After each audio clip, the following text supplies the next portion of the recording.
Salve pessoal, bem-vindos a mais uma aula de física. Hoje nós vamos falar sobre as famosas leis de Newton. Então não sai daí que eu já volto.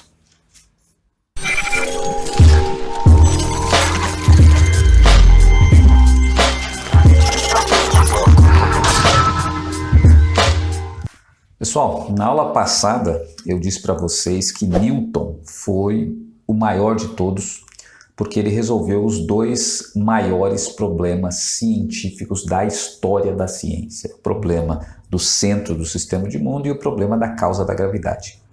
E a partir de hoje eu vou falar com vocês sobre como Newton resolveu esses problemas. E basicamente ele resolveu esses problemas a partir de 3 leis que ele formulou, que são chamadas de leis, ele chamou de leis do movimento. Hoje, essas 3 leis são chamadas de leis de Newton. Então, a gente tem que entender primeiro o que são essas leis do movimento, essas leis de Newton, para daí entender como ele usou essas leis do movimento para resolver os maiores problemas científicos da história da ciência, o problema do centro do sistema do mundo e da causa da gravidade. Tá? Então, vamos lá, vamos tentar entender essas leis do movimento. Então, primeiro, o seguinte, lembra que eu falei para vocês que Kepler, ele disse que era impossível resolver o problema do centro do sistema do mundo, se era a Terra ou era o Sol que estava no centro do sistema do mundo, somente com as observações astronômicas. E a sugestão que Kepler deu é que seria necessário, se alguém quisesse descobrir qual era o centro do sistema do mundo, e lembra que isso tinha uma importância porque influenciava nos calendários, influenciava num monte de coisa prática mesmo da vida.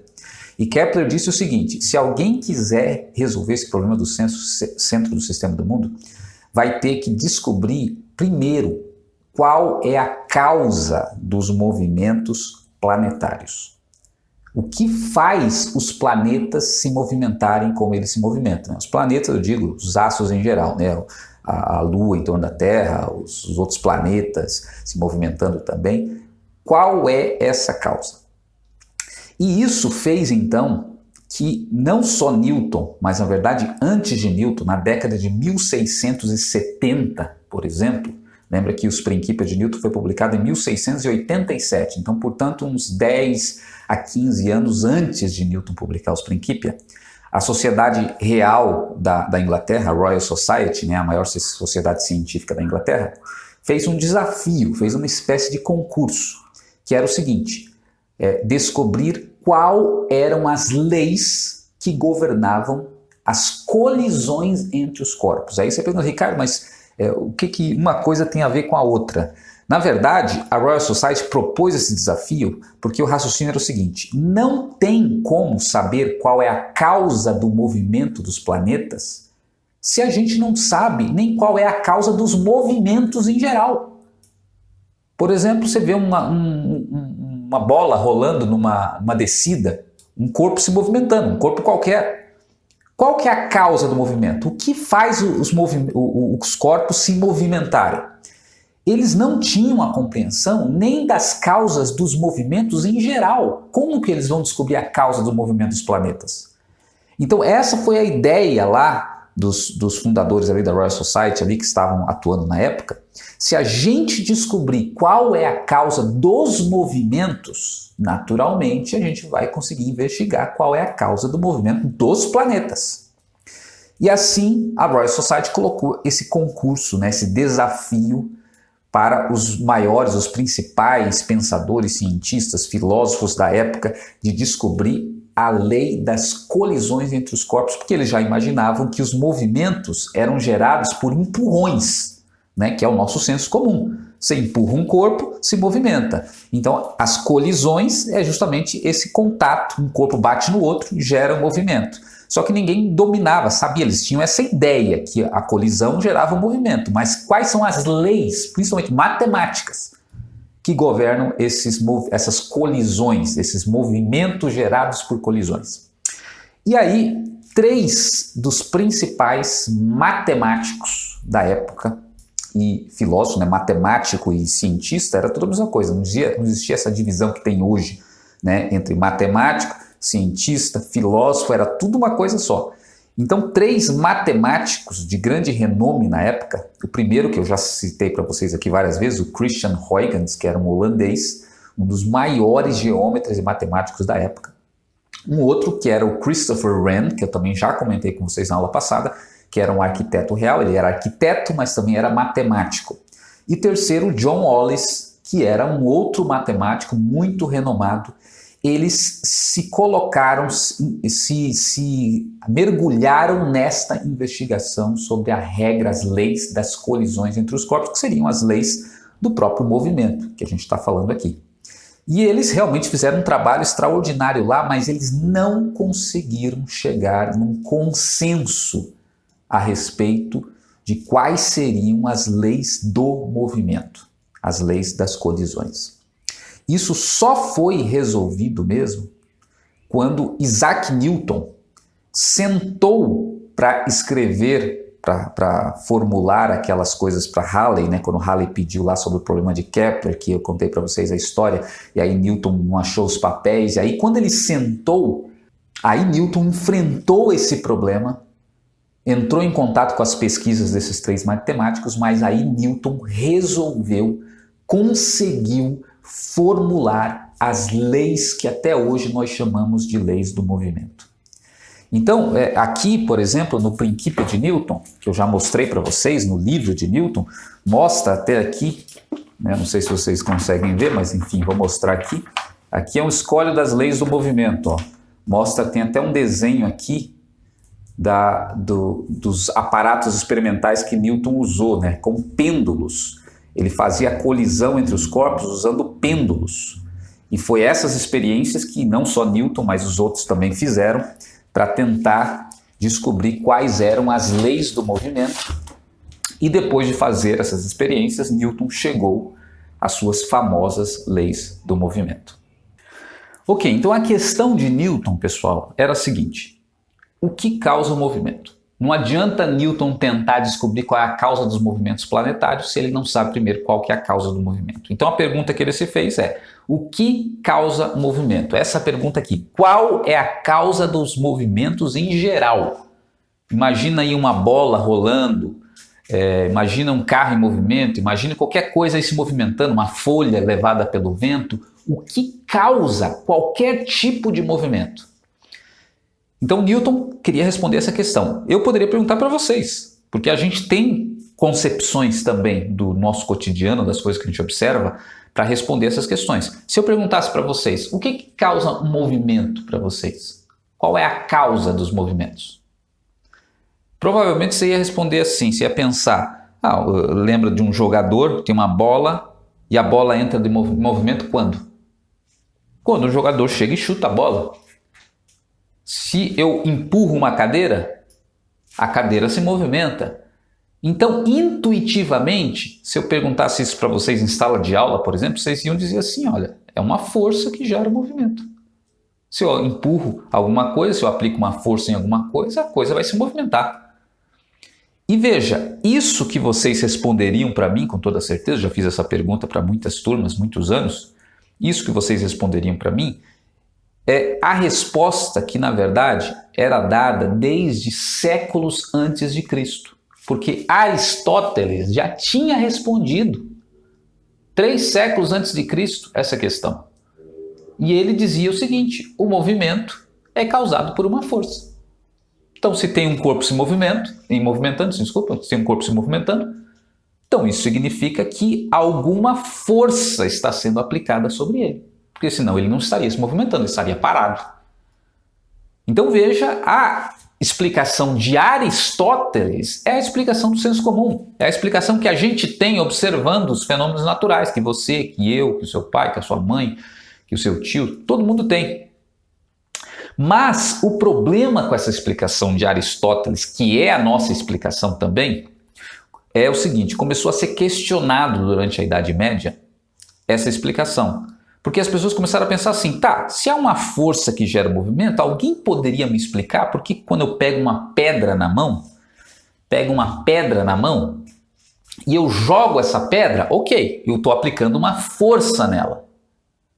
Só que depois que a pedra sai da minha mão, ou seja, cessa a força, parou, ela saiu da minha mão, eu não estou mais empurrando ela. Por que então que a pedra continua se movimentando? Durante um bom espaço de tempo até ela cair. Se é a força que gera o movimento, parou a força, o corpo deveria parar de se movimentar.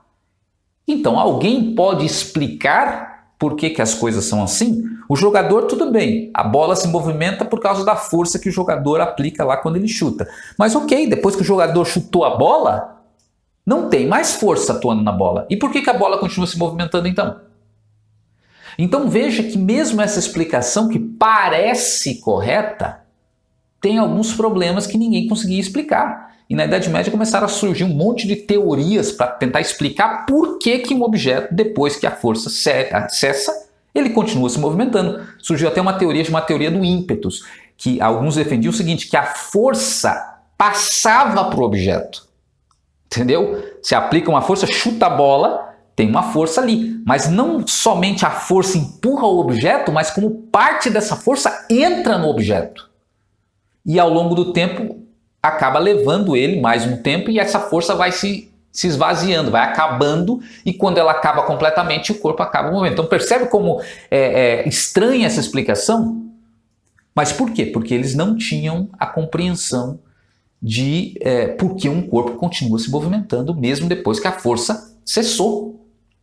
Então isso vai mudar não só com Newton, mas com outros, mas quando Newton vai abordar essa questão, vai investigar isso para tentar entender, ele muda essa concepção ligeiramente, mas que faz toda a diferença. Então ele disse o seguinte, a força causa, veja, ele não diz movimento, ele diz que a força causa uma aceleração no movimento, que é diferente. Lembra que a gente comentou sobre o que é aceleração? A gente estudou isso já lá com Galileu e outros. Aceleração quer dizer mudança de velocidade. Então, se um corpo tem uma aceleração, ou ele pode estar aumentando a velocidade, ou ele pode estar diminuindo a velocidade. Então, o que Newton disse basicamente foi o seguinte, depois dessas experiências, naturalmente, ele disse que uma força vai fazer o corpo aumentar a sua velocidade e não simplesmente se movimentar. Então, quando o jogador de futebol chuta a bola, o que acontece no momento da força, do chute? A bola aumenta a sua velocidade. Depois que o chute cessa, o que acontece? A bola continua em movimento, mas para de aumentar a sua velocidade. Então, Newton aplicou uma pequena correção aqui no pensamento nosso, ou no pensamento de Aristóteles também, que a força gera um movimento. Ele falou, não, a força gera uma mudança no movimento, uma mudança de velocidade, uma aceleração no movimento, que é diferente. Agora veja que interessante, você pensar isso leva a uma consequência que é bastante interessante realmente, porque leva a gente a entender o seguinte, que se um corpo está em movimento com velocidade constante, ou seja, não aumenta nem diminui, não tem aceleração, ele precisa de força para continuar se movimentando? Se a força gera uma aceleração, aumento da velocidade, para o corpo continuar sem aceleração, sem movimento, com velocidade constante, né, sem aceleração, ele não precisa de força nenhuma. Então daí surgiu a chamada primeira lei do movimento de Newton, que é conhecida até hoje por nós como lei da inércia, que Newton coloca lá no seu livro. Vou mostrar aqui para vocês, ó. Tem uma seção, bem no início dos Principia, tem uma seção, ó lá, axiomas ou leis do movimento. E na primeira lei ele diz, todo corpo persevera no seu estado de repouso ou movimento uniforme em linha reta, exceto quando compelido por algo que faça ele mudar o seu movimento, né, a sua velocidade, ou seja, forças que são imprimidas sobre ele. Então, essa é a primeira lei do movimento. Eu traduzi aqui para vocês. Ó. Todo o corpo continua no seu estado de repouso ou movimento uniforme em linha reta. Veja que parece que isso é um contrassenso. Newton está falando o seguinte, um corpo pode ficar em movimento uniforme sem força nenhuma que mantenha ele em movimento. Movimento ou repouso. A parte do repouso, a gente sabe. Por exemplo, eu pergunto para você, aqui eu tenho uma mesinha aqui bem na minha frente. Essa mesa está parada. Aí eu digo para vocês, olha, se essa mesa está parada, ela vai continuar parada. Se ninguém chegar e der uma bicuda nela, né, aplicar uma força, é isso que o Newton está dizendo, ela vai continuar parada. Alguém duvida disso? Que se a mesinha está parada aqui na minha frente, ela vai continuar parada? Você vai dizer, Ricardo, claro que não. É assim. Até uma criança de 4 anos sabe disso. É, exatamente. Então, essa parte da lei de Newton aqui, que todo o corpo continua no seu estado de repouso, se ele estiver em repouso, todo mundo sabe. Até uma criança sabe disso. Se tem lá uma faca em cima da mesa que está parada naquele lugar, ela vai continuar parada. Essa é a lei da inércia. Todo corpo que está em repouso, está parado, vai continuar parado. Agora, o problema é a segunda parte, que ele diz que todo corpo que está em movimento uniforme continua em movimento uniforme. Ele vai tender a continuar em movimento uniforme. Aí dá um bug na cabeça das pessoas. Espera aí, Ricardo, mas se um corpo estiver em movimento, ele vai continuar em movimento sozinho, sem força nenhuma? Exatamente. E aí, alguns de vocês ficam pensando, né? Às vezes na sala de aula me perguntam, né? Ricardo, mas Newton descobriu essas coisas lá na fazenda da família dele, não foi? Eu falo, foi. Mas que tipo de substância que ele estava usando para propor uma lei dessa? Porque eu quero conhecer essa substância aí, porque deve ser boa. Então, na verdade, as pessoas pensam, peraí, ou Newton está viajando na maionese, ou ele está enxergando alguma coisa que a gente não está enxergando. Porque se eu coloco um corpo em movimento, por exemplo, eu chuto uma bola, a bola vai tender a continuar em movimento ou vai parar? Aí todo mundo diz, vai parar.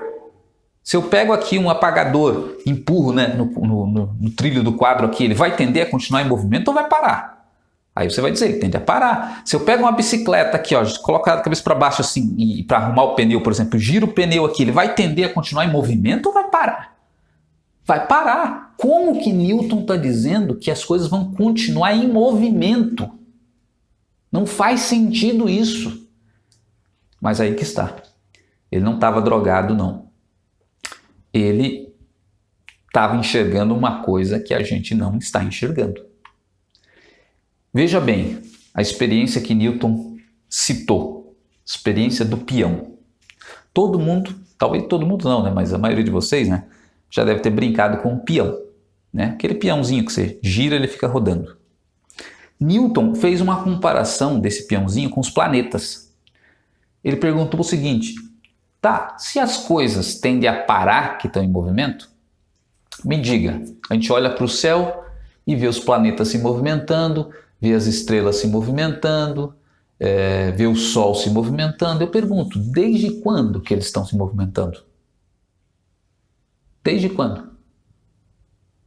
Aí vocês vão dizer assim, olha, não sei, mas faz muito tempo, desde que eu nasci que eles estão se movimentando aí. E o que está empurrando eles para se movimentar? Que eles continuam fazendo o mesmo movimento durante a minha vida inteira, durante a vida dos meus pais, dos meus avós, dos meus tataravós, e eles continuam fazendo esse movimento. O mesmo movimento, porque esses movimentos da astronomia são catalogados desde 3000 a.C. e continuam igual. O que gera o movimento desses corpos?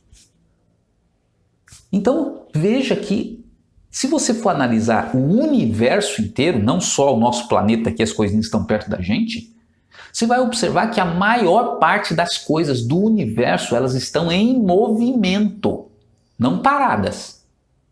E não tem nenhuma indicação que tenha alguma força empurrando elas e nenhuma indicação de que elas estão parando. E daí, como é que vocês me explicam isso?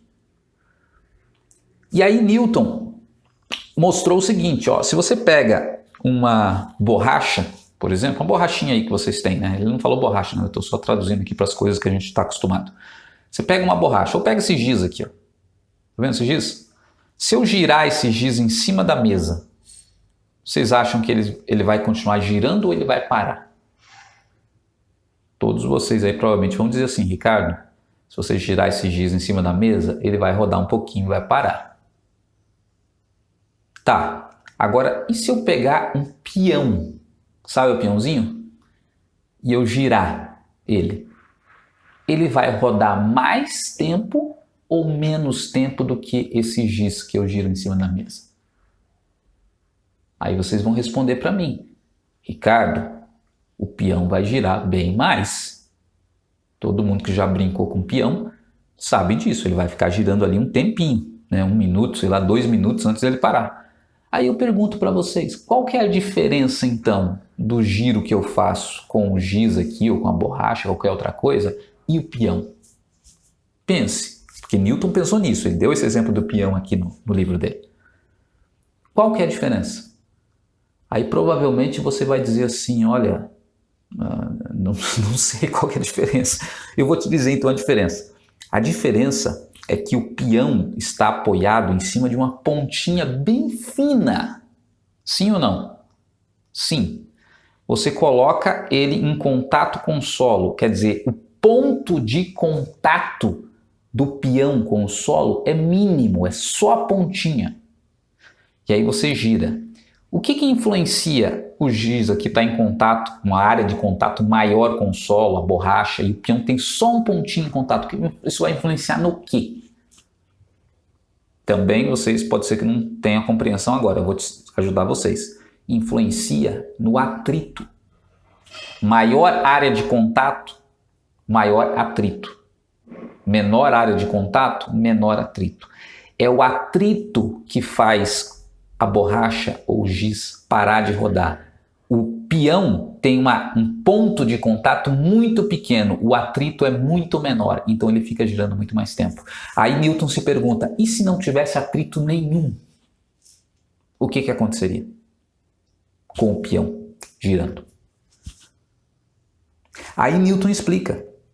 O peão, ele para de girar porque até o ar tem atrito e segura os corpos. Se não tivesse ar nenhum, fosse um vácuo, se mesmo no ponto de contato, né, se colocasse ali uma lubrificação para ter menos atrito ainda, e você coloque para girar, o peão ia continuar girando. E foi isso que Newton comparou aos planetas. Não existe esse ar, esse atrito fora no universo, para além do universo. E quando não existe, eles continuam em movimento. Não tem nada que faça eles pararem. Todo o corpo que está em movimento, na verdade, continua em movimento. Se não tiver atrito, se não tiver uma força que segura eles no movimento. Então, na verdade, aqui na nossa realidade, nas coisas do nosso cotidiano, a gente vê as coisas pararem porque sempre tem uma força que segura os corpos. Então, por exemplo, o pneu de bicicleta, eu coloco aqui a cabeça para baixo, giro o pneu. A gente sabe que o pneu vai girar mais ou menos dependendo do quê? Dependendo do atrito nos rolamentos. Se tiver bem engraxadinho, ele vai girar mais. Se tiver com atrito no rolamento, já pegando em algum lugar, ele vai girar menos. É o atrito que faz que o objeto pare de se movimentar.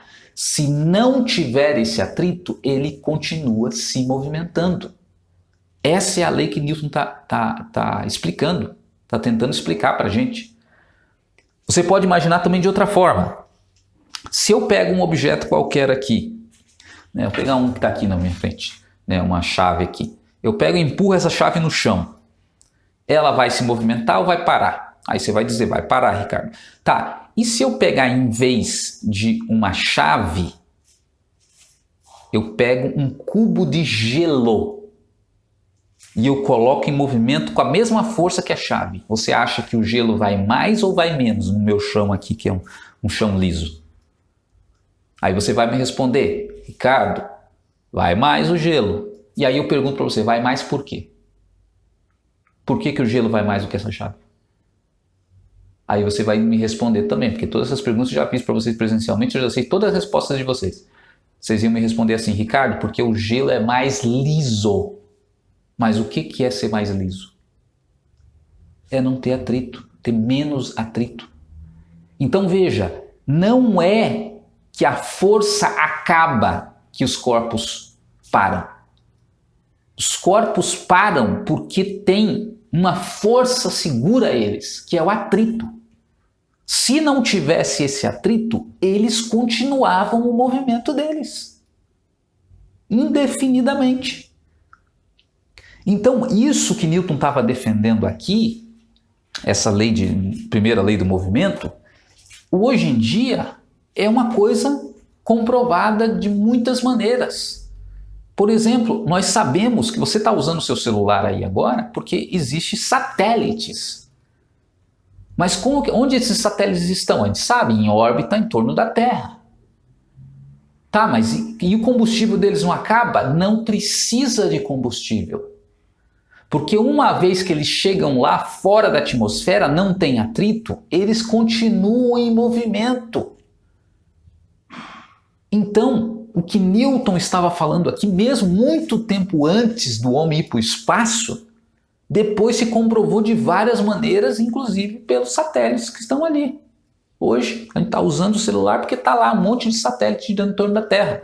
E girando em torno da Terra, sem precisar de combustível, sem precisar de nenhum motor, nenhuma propulsão, nada disso, porque uma vez que o corpo entrou em movimento, se não tiver atrito, ele continua eternamente em movimento uniforme, né? Não acelerado. Movimento uniforme. Então, essa é a primeira lei de Newton, a lei da inércia. Todo corpo que está parado continua parado. Isso a gente já sabia. Mas todo corpo que está em movimento uniforme, né, com velocidade constante, ele vai continuar em movimento com velocidade constante. Se não tiver nenhuma força que freie ele, que faça o corpo parar. Essa é a primeira lei do movimento de Newton. A força, ela causa uma aceleração, uma mudança no movimento. Se não tiver força, o corpo estiver em movimento, ele vai continuar eternamente em movimento. E, importante aqui, em linha reta. Por que eu digo que isso aqui é importante? Porque Newton sabia que os planetas estão se movimentando em elipses. Ou seja, se eles não estão em linha reta, significa que existe o quê? Alguma força atuando sobre eles. E é isso que Newton vai tentar descobrir depois. Mas por enquanto vamos ficar só com a lei da inércia. Todo o corpo continua no seu estado de repouso ou movimento uniforme em linha reta, se não tiver nenhuma força empurrando ele ou freando ele, tá? Então na aula que vem a gente vai ver alguns exemplos de aplicações aqui práticos agora, do dia a dia. Aqui eu só expliquei o que Newton colocou lá como a primeira lei do movimento. A partir da aula que vem a gente vai ver agora uns exemplos práticos do teu dia a dia, né? Indo trabalhar, indo para a escola, em casa, da lei da inércia, como ela acontece aí na prática. Tá? Então aguardo vocês na próxima aula. Um abraço, até mais.